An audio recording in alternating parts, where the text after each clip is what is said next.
बिस्मिल्लाहिर्रहमानिर्रहीम। अस्सलामु अलैकुम।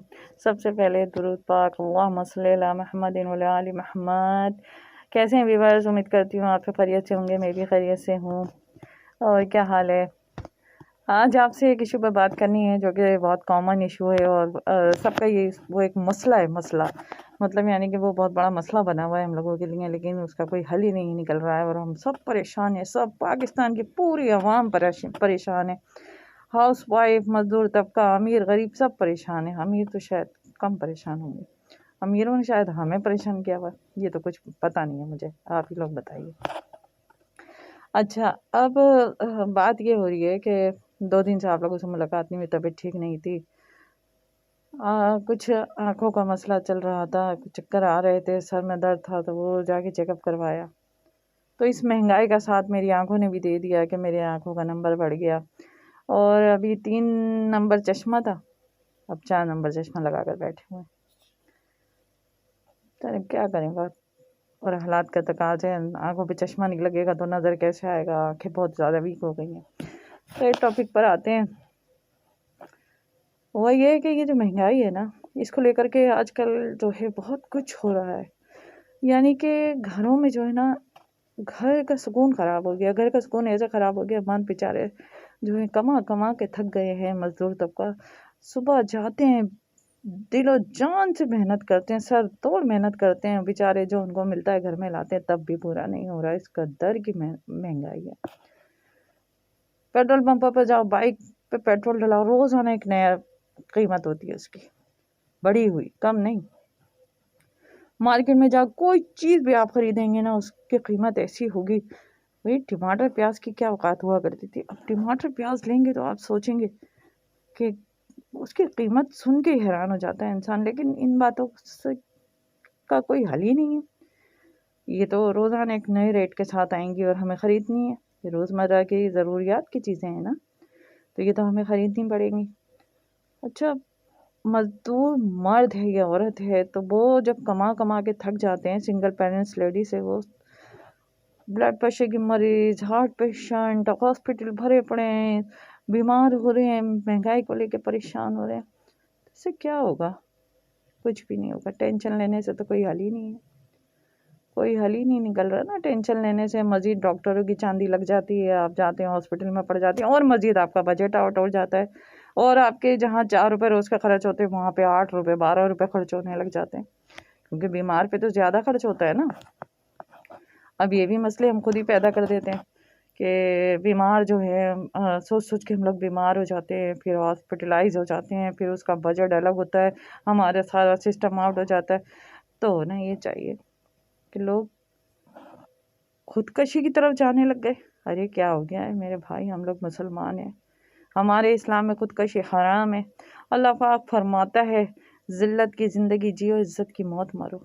तो यहाँ से भी हम जो है इस तरह भी हम हराम मौत की तरफ नहीं जा सकते। जीना तो हमारा महंगाई ने हराम कर दिया है, मौत हमारी अल्लाह पाक ने।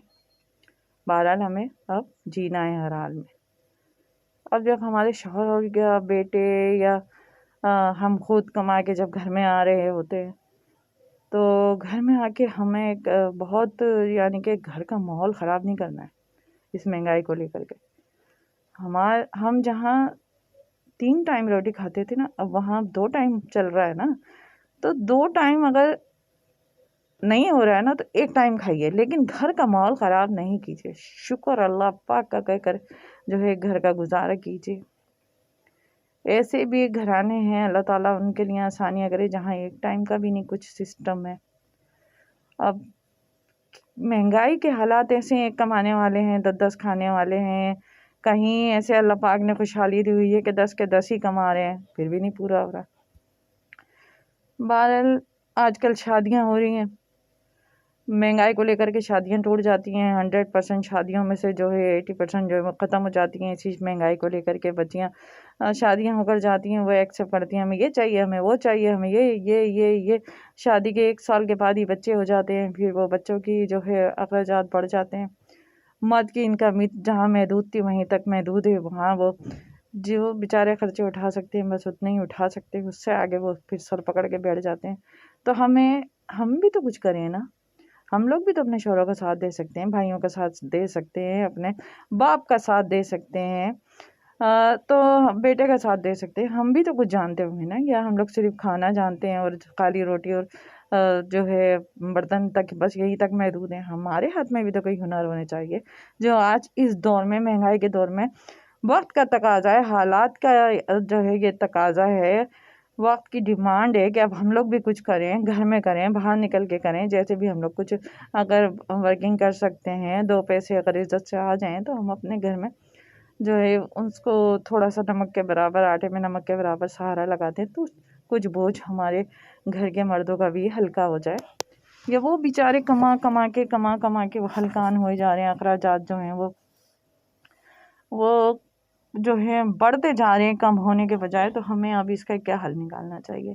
हम लोगों को खुश रहना सीख लेना चाहिए, हमें शुक्र करना सीख लेना चाहिए, क्योंकि यह इंसान हमें ज़िंदगी अल्लाह ताला देता है। ज़िंदा जो सांसें हैं ना, ये अल्लाह के हुक्म से, लेकिन हमें जीना वक्त के साथ पड़ता है। वक्त के तकाजे हमें पूरे करने पड़ते हैं, हालात के तकाजे हमें पूरे करने पड़ते हैं। तो अब ये नहीं कि ज़रा सी महंगाई हो गई तो घबरा गए, तो हम जा कर के और ख़ुदकशियाँ कर लेंगे, या घर छोड़ देंगे, या कुछ भी जो है मतलब हम इस तरह करेंगे जो हमारे जो जिससे हम लोग टेंशन में आ जाते हैं। नहीं, हम लोग खुश रहना सीखें। जहाँ हम 3 वक्त खाते थे, वहाँ 2 वक्त पे आ जाइए। जहाँ हम भुने भुने खाते थे, वहाँ शोरबे में आ जाइए। जहाँ हम गोश्त वगैरह खाते थे ना, तो वहाँ आप सब्जियों पे आ जाइए, दाल पे आ जाइए। जीना तो है ना। आप लेडीज़ को भी चाहिए अखराजात को जो है कम करें, और मर्द को भी जो है हौसला करना चाहिए, क्योंकि औरत जो है अगर कभी बोल जाती है, घर में झगड़े हो जाते हैं, तो वो भी या तो समझदार नहीं होती हैं ना, तो वो लेडीज़ बहुत सी जज्बाती होती हैं, तो वो झगड़ा करने लगती हैं। लेकिन देखें, इसमें मर्द का भी कोई कसूर नहीं होता ना। हमारे मर्द तो बेचारे मजदूरियाँ करने जा रहे हैं, हमारे भाई बाप शौहर सब, लेकिन कितना कमाएंगे बेचारे? चोरियाँ तो करने से रहे ना, जो कमाते हैं ला के दे देते हैं। अब अगर उसमें पूरा नहीं हो रहा, तो थोड़ा हम भी कुछ करें ना, हम भी साथ दें ना, कि हम भी निकल के कुछ, हमारे अंदर कोई हुनर है, कुछ गट्स हैं, तो हम भी कुछ घर बैठ के कुछ कमाएं, कुछ सहारा लगा दें। कोई बुराई नहीं है इसमें, एक दूसरे से मिलाकर ही घर चलता है। हज़रत खदीजा भी तो तिजारत करती थी। तो नबी करीम मोहम्मद मुस्तफ़ा सल्लल्लाहु अलैहि वसल्लम जो है कभी एतराज़ नहीं करा उनके तिजारत करने पे। तो हम भी कर सकते हैं कुछ ना कुछ, या खाली हम सिर्फ रोटी पकाना जानते हैं, बर्तन धोना, कपड़े धोना, यहाँ तक हम अपने आप को महदूद करके क्यों रखा हुआ है? हम भी कोई ना कोई काम घर में वर्किंग करें। कोई पढ़े लिखे हैं तो उसका तो फिर वो ज़्यादा ही फिर होगा कि कुछ ना कुछ करें भाई, साथ दें, घर का हद फद कमाए तब पूरा होगा। लेकिन देखें, खुदकशी की तरफ ना जाइए, घर मत ख़राब कीजिए, घर में झगड़े मत कीजिए, आने वालों को मोस्ट वेलकम करके बुलवाइए। आते हैं जब मेहमान, तो खुशी खुशी उनको वेलकम कीजिए, दस्तरखान वसी कीजिए, जो भी घर में पकाए उनके आगे लगाइए, खुशियाँ बांटिए, खुशियाँ